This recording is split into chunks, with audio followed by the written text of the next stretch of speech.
بھارت میں عدالت عظمیٰ اور ذیلی عدالتوں نے تبلیغی جماعت کے ان سینکڑوں ارکان کو الزامات سے بری کر دیا جنہیں گزشتہ برس کورونا وبا پھیلانے کا مرتکب قرار دیا گیا تھا۔ تبلیغی جماعت کے کئی اراکین کو پولیس اور میڈیا کی مہم کے نتیجے میں جیلوں اور خصوصی مراکز میں قید بھی کیا گیا۔ تبلیغی اراکین کی باعزت رہائی کے باوجود تاہم ملک میں اس گروہ کی دعوتی سرگرمیاں شروع نہیں ہوئی ہیں۔ دلی میں اس جماعت کا مرکزی دفتر بھی ہنوز بند ہے۔ رہائی کے اس سلسلے سے میڈیا اور پولیس کے ان دعووں کی قلعی کھل گئی ہے جنہوں نے کسی تحقیق کے بغیر تبلیغی ارکان کو کورونا پھیلانے کا ذمہ دار قرار دیا تھا۔ جہاں جھارکھنڈ ہائی کورٹ نے 22 جولائی 2020 کو تبلیغی جماعت کے 17 غیر ملکی اراکین کو یہ کہتے ہوئے رہا کرنے کا حکم دیا کہ یہ لوگ چھپے ہوئے نہیں بلکہ پھنسے ہوئے تھے۔ وہیں 22 اگست 2020 کو بامبے ہائی کورٹ نے جماعت کے 26 غیر ملکی ارکان کے خلاف FIR کو منسوخ کرنے کا حکم صادر کر کے پولیس کے رول کو بے نقاب کر دیا۔ لکھنؤ عدالت کے چیف جسٹس سشیل کمار نے تبلیغی جماعت کے 9 ممبران کو باعزت بری کیا۔ اپنے فیصلے میں چیف جسٹس نے کہا کہ ان کے خلاف مقدمہ چلانے کے کوئی بھی ثبوت و شواہد نہیں موصول ہوئے۔ کورٹ نے کورٹ بائی کورٹ ایک تمام ہندوستان کے الگ الگ شہروں کے اور الگ الگ صوبوں کے ہائی کورٹس نے اور جو ڈسٹرکٹ کورٹس ہیں انہوں نے بہت ہی پازیٹیو آرڈرز دیے، اور اس بات کو ایک طرح سے مکمل طور کے اوپر جب یہاں دہلی کی ساکیت کورٹ نے جو 36 لوگوں کے ٹرائل یہاں کے اوپر ہوئے، اور اس کے بعد ان کو مکمل طور سے ہر قسم کی اس میں لاپرواہی تک کے الزام سے ان کو باعزت بری کر دیا۔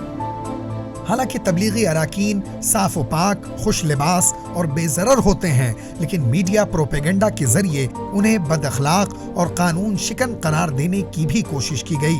18 نومبر 2020 کو سپریم کورٹ نے جماعت سے متعلق فرضی خبروں کے معاملے میں میڈیا اداروں کے خلاف کارروائی نہ کرنے پر مرکزی حکومت کی شدید سرزنش کی۔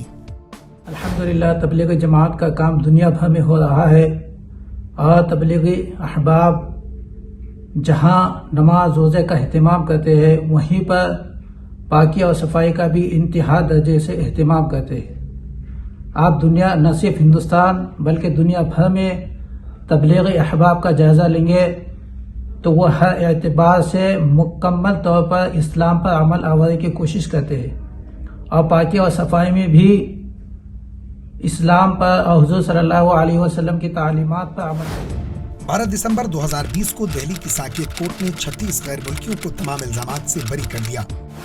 13 جنوری 2020 کو AM خان ولکر، جسٹس BR گوئی اور جسٹس کرشنا مرلی کی 3 رکنی بینچ نے ان تمام افراد کو وطن واپس لوٹنے کی اجازت دی۔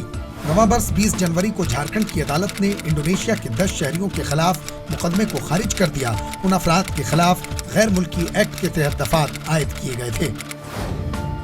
لکھنؤ کی CGM کورٹ نے فروری 2021 کو تبلیغی جماعت کے 18 افراد کو باعزت بری کر دیا۔ ان میں سے 7 ملیشیا، انڈونیشیا سمیت دیگر ممالک کے غیر ملکی اور 11 بھارتی شہری شامل تھے۔ 22 فروری 2021 کو دہلی کی ساکیت کورٹ نے تبلیغی جماعت کے 35 اراکین کے پاسپورٹ جاری کرنے کا حکم دیا اور واضح طور پر کہا کہ ان کے خلاف تمام الزامات بے بنیاد تھے۔ رواں برس 23 مارچ کو لکھنؤ عدالت کے chief judicial magistrate Sushil Kumar نے تبلیغی جماعت کے 9 ممبران کو باعزت بری کیا۔ صرف دہلی سے 35 غیر ملکی افراد کو مقدمات سے بری کیا گیا، جبکہ ان میں سے 8 کے خلاف مقدمے کو مکمل طور پر خارج کر دیا گیا، جبکہ UP، بہار، ہریانہ اور مہاراشٹر کے ہائی کورٹز نے تقریباً 200 غیر ملکیوں کے خلاف مقدمات کو سرے سے خارج کر دیا۔ وہیں UP، بہار، مہاراشٹر، تمل ناڈو اور کرناٹکا کی ہائی کورٹز نے اپنے حکم ناموں میں 100 غیر ملکیوں کے خلاف FIR کو منسوخ کرنے کی ہدایات دیں۔ گرفتار شدگان میں ملیشیا کے 23 برس کے طالب علم محمد حافظ الدین بھی تھے، جو 2 ماہ کے مشنری سفر پر بھارت آئے تھے، لیکن کشن گنج میں بہار پولیس نے انہیں گرفتار کیا۔ رہائی کے باوجود حافظ الدین صرف اس شرط پر وطن واپس جانا چاہتے ہیں کہ انہیں کسی شرط کا پابند نہ بنایا جائے۔ میں نے 6 ماہ بڑی تکلیف سے جیل میں گزارے، انتہائی خوفناک ماحول تھا. میں اپنے اہل خانہ کے لیے پریشان تھا. شروعات میں میں نے گھر والوں کو اپنے حالات نہیں بتائے، لیکن پھر بعد میں انہیں سب کچھ بتانا پڑا. میں نے کوئی غلطی نہیں کی ہے، اس لیے مجھے یقین ہے کہ میرا مقدمہ قانونی دائرے میں خارج ہوگا.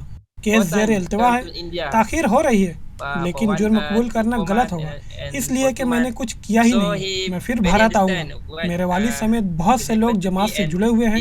ملیشیا میں جماعت کا بڑا اثر ہے. میں گھبرایا نہیں ہوں، یہ وقتی آزمائش ہے.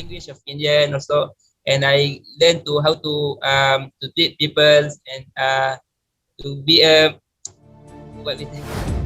یہ معاملہ صرف حافظ الدین کا نہیں ہے، بلکہ مختلف ممالک سے تعلق رکھنے والے تبلیغی جماعت کے سینکڑوں ارکان کو کورونا وائرس کے پیش نظر جاری کردہ حکومتی گائیڈ لائنز کی خلاف ورزی کے الزام میں بھارت بھر میں مختلف جیلوں میں ڈال دیا گیا تھا.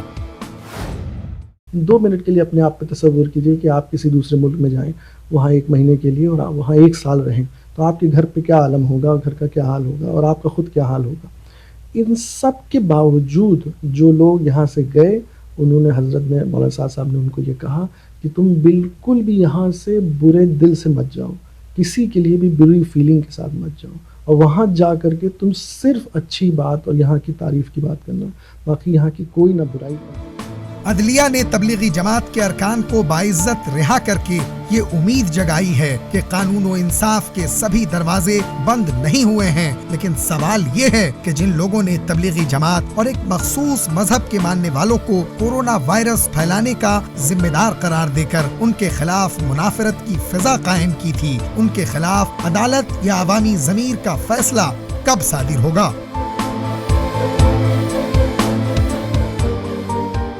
Bureau report, ETV Bharat Urdu.